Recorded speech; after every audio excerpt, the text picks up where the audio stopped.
dibahas oleh rekan saya. Perkenalkan, nama saya Anissa Bintang Hafiz Derajat dengan NPM 190323099. Hari ini saya akan menjelaskan mengenai pengertian veteriner dan istilah ilmu farmasi veteriner. Jadi singkatnya, veteriner adalah bidang ilmu dari segala urusan yang berkaitan dengan hewan, produk hewan, dan penyakit hewan yang berfokus pada kesehatan dan kesejahteraan hewan.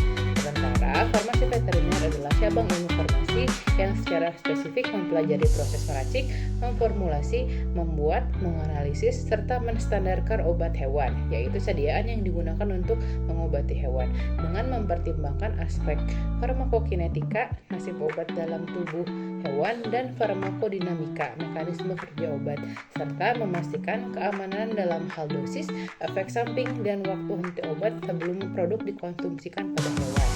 Selanjutnya, perkenalkan, nama saya Nisrina Zarfa Khairani Ginting dari Prodi Farmasi Fakultas MIPA Universitas Islam Bandung dengan NPM 1006060323125 mata kuliah Farmasi Veteriner kelas C.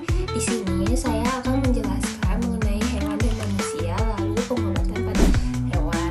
Lalu yang pertama, hewan dan manusia.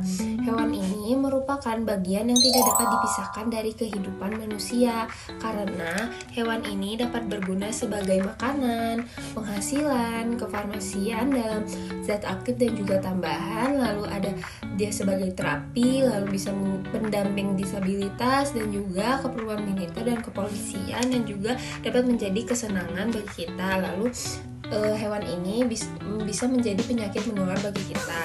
Maka pengembangan sediaan veteriner pun harus memperhatikan yang pertama food safety, yaitu keamanan pangan, yang kedua zoonosis, penyakit yang menular dari hewan ke manusia, lalu yang ketiga ada environment dan ekosistem, yaitu dampak terhadap lingkungan dan habitat, lalu yang keempat ada animal welfare atau kesejahteraan hewan, lalu yang kelima ada animal species protective, yaitu perlindungan terhadap kepunahan spesies. Selanjutnya ada pengobatan pada hewan. Dampak sakit pada hewan ini dibedakan berdasarkan gyrus otak. Gyrus otak ini merupakan bagian otak yang mengatur emosi dan perilaku, dibagi menjadi 4 bagian. Yang pertama, gyrus otak tak dalam.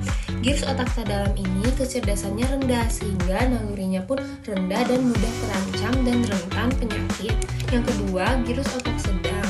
Dia ini kecerdasannya sedang sehingga nalurinya kuat, lalu dia ini mudah beradaptasi dan tidak mudah sakit.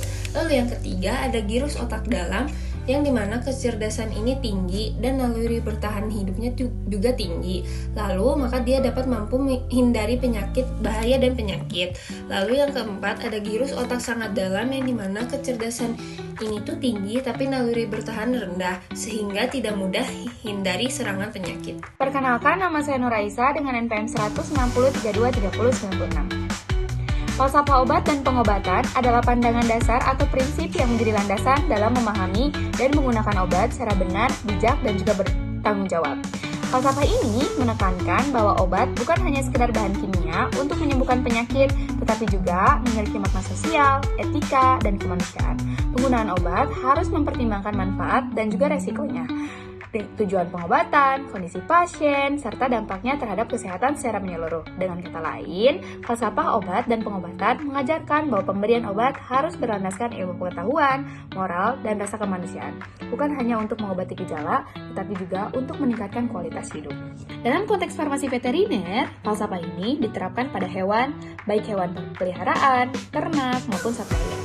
Seorang farmasis veteriner harus memahami bahwa pengobatan hewan bukan hanya bertujuan untuk menyembuhkan penyakit, tetapi juga untuk mencegah kesejahteraan hewan, mencegah penularan penyakit ke manusia, dan juga melindungi lingkungan dari dampak penggunaan obat yang berlebihan atau salah. Prinsip kehati-hatian, ketepatan dosis, dan pemilihan obat yang rasional jadi bagian penting dalam praktik farmasi veteriner. Selain itu, falsafah ini juga sejalan dengan konsep One Health, yaitu pandangan bahwa kesehatan hewan, manusia, dan lingkungan saling berkaitan dan harus dijaga secara bersamaan.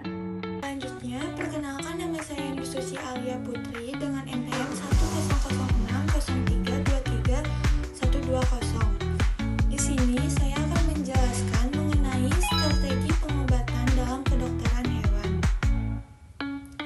Strategi pengobatan dalam kedokteran hewan harus dilakukan secara logis, rasional,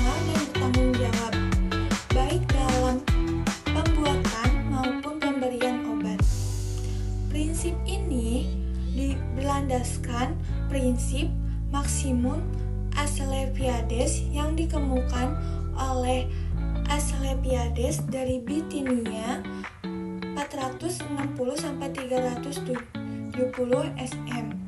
Seorang tabib Yunani yang berpegang pada filosofi primum non nocere yang berarti jangan membahayakan pasien atau jangan membebani pasien dengan biaya yang tidak perlu. Prinsip maksimum Asclepiades meliputi 4 pedoman utama, yaitu yang pertama ada tuto, artinya aman. Pengobatan harus menjamin keselamatan pasien. Yang kedua ada cito, yaitu cepat. Pengobatan diharapkan bekerja dengan efektif dalam waktu singkat. Yang ketiga ada